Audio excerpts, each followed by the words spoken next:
when it comes to transplants. What's going on in Chicago, it ain't no coincidence. I got first-hand information that the brothers being murdered in Chicago are being murdered by undercover cops. They're paying mercenary armies to get rid of black folks in Chicago. It's an experiment, brothers and sisters. Y'all saw the movie The Purge? Well, they purging black America right now. They purging black America right now. And they doing it with our own participation. And black women also. I need y'all to do a better job of loving up on your daughters when the fathers are not there. As a school psychologist, as a therapist, I deal with too many young girls who are forced out of their homes because of the hatred that their mother has for them. Being verbally abused by their mother. When a girl can't love on her mother, when a mother doesn't love on the daughter feels like she got to leave home and go live with some boy. And because she don't want to go back home, that boy exploits her into sexual escapades. I get the emails from young ladies. Too many black women have been victimized by sexual molestation at a young age. Over molested, repeatedly molested, and guess what? The black church and the black masjid ain't even doing nothing about it. I know case on top of case where the pastor knew and did nothing about it. Where the imam knew and did nothing about it.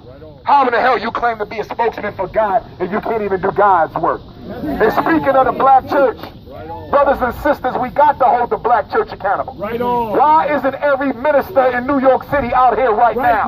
Why isn't every pastor in New York City out here right now? Why isn't every deacon of every church in New York City out here right now? All the black girls being missing from their congregations. All the black women being domestically abused.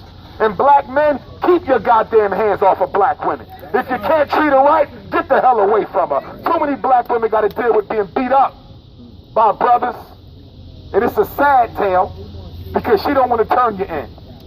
She don't want to turn you in because she got your children. And she don't look her children in the face and say, Mommy, the reason Daddy in jail. Because domestic violence is a felony. So we got black women suffering in silence. We got black women who get beat on by the black man, then got to go to work and get beat down by the white man. We got to start standing up for black women. Because if we don't stand for her, we don't stand up for much. And we're going to have to hold these rappers accountable. We're going to have to hold the hip-hop community accountable, brothers and sisters. They have been going too long preaching sexual exploitation of black women.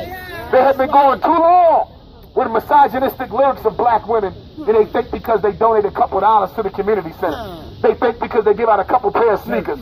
They think because they gave a little tax write-off that they can keep on disrespecting black women in their lyrics. We have to say the time has to end for that. And black women, y'all got to stop listening to the music. If the song is disrespecting black women, nobody should be listening to the music. Turn it the hell off. Turn it the hell off. And for those of you with children, I'm going to close with this here. Come on, Dr. Umar, come on. I need y'all to do a better job with these babies now. All right. Number one, if you're raising black children, what is your number one job? The number one responsibility of a black parent is to teach your child discipline, self-control, the ability to do what they don't want to do, whether they want to do it or not. You got to give them that. This whole ADHD situation is getting out of control. Every other black boy on Ritalin.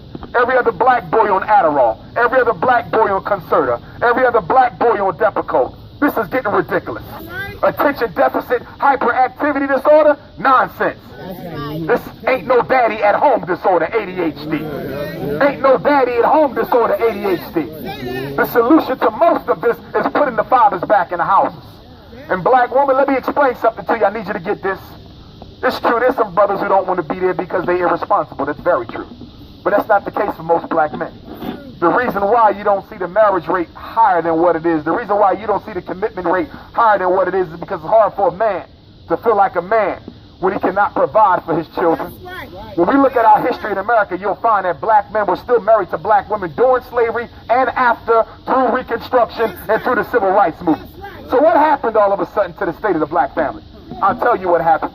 In the 1960s, 1970s, right after the FBI killed Dr. King, right after the FBI paid the Italian mafia to kill Dr. King with help from the Memphis Fire Department, Police Department, and the Tennessee Ku Klux Klan.